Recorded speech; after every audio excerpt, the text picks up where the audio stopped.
Good evening, everybody. Tug Morkel speaking here, and I hope you saw which rugby team I support. Being a Morkel, I love rubbing it in. 10 Springboks, 5 Proteas. I love it. Anyway, tonight I'm going to just read from a author's edit of Tug's Trek, which is The End in Sight. And we'll see if we toast or not.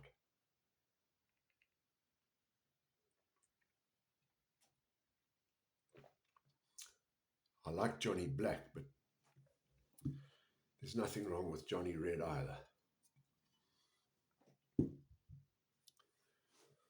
At this time of the night, it beats the Lipton tea, but that's for the day.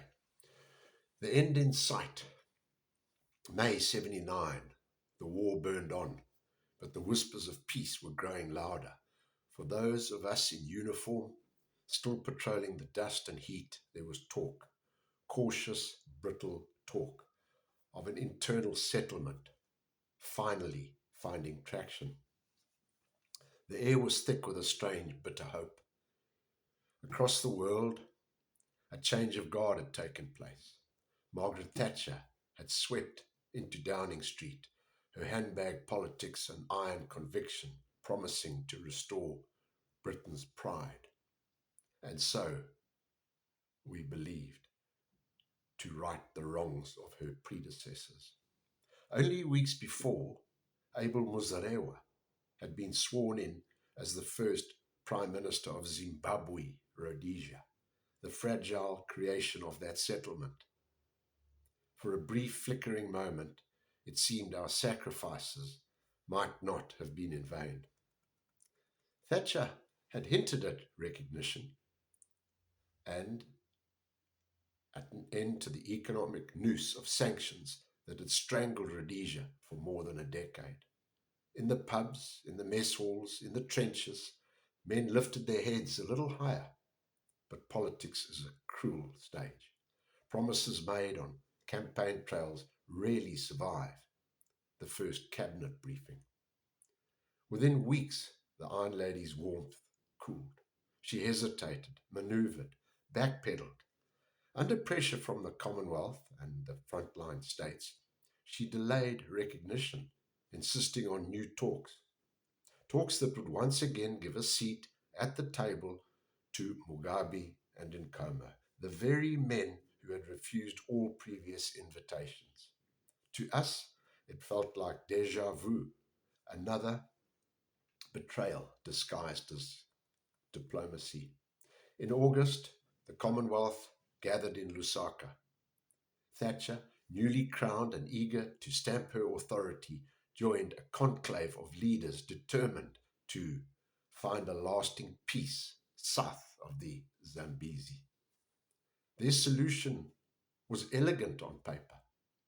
A new conference, hosted by Britain, with all parties present. It was to be the final attempt. For Mugabe and Nkomo, this invitation was impossible to refuse. To do so would have been political suicide. By September, the machinery of diplomacy was in full motion. Lancaster House, that grand old building in the heart of London, was chosen as the venue. Delegations were flown in, pens were polished, and cameras clicked. Behind the scenes, soldiers like me were still patrolling borderlands, still burying comrades, still watching the country we loved bleed out. From the start, Mugabe's intentions were clear. He had no interest in compromise. He arrived hostile, dismissive, even complaining about where he was seated at the conference table. His mind was not on peace, but on victory, and he believed he could win it with bullets, not ballots. As the talks dragged on, so did the war.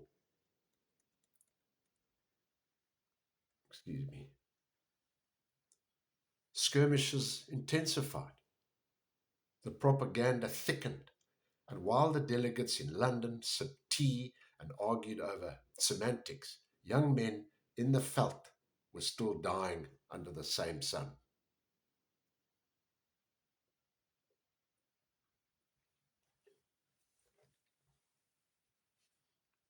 Excuse this is my colour.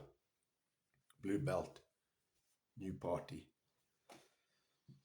We're going to reform. Then in December 1979, after 3.5 long months of bickering, walkouts, ultimatums, and the slow erosion of hope, an agreement was finally signed. The Lancaster House Agreement promised ceasefire, elections, and a British monitoring force to oversee the transition.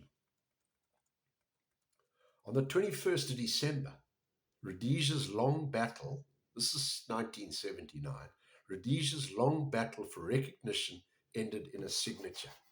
The war officially was over. But as I shouldered my kit and prepared to trek back through the mountains of central Mozambique for the last time, I knew the ceasefire was an illusion. The ink had barely dried before Mugabe began breaking its terms, twisting the agreement to gain advantage before the polls. On Boxing Day, 5 days later, Josiah Tongogara died in a car crash in Mozambique. Funny thing that.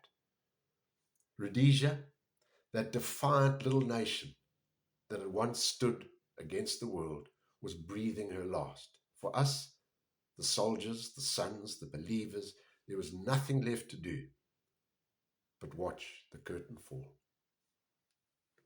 So how do I reflect on that? Within dreams, D.R.E. is for exercise.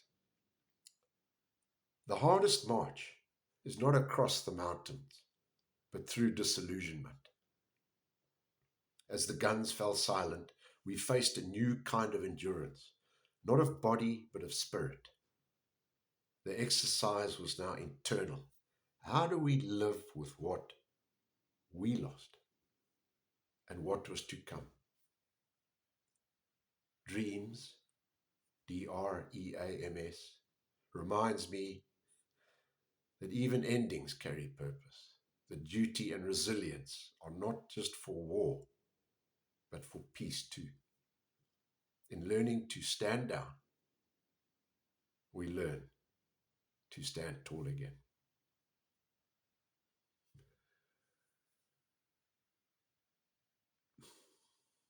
It's all okay. Honestly, it is all okay. But give us a like, subscribe, and we'll see you as we mix and match it all up. It is Halloween coming up, and trick or treat. What I've just read is not a trick, it's a treat.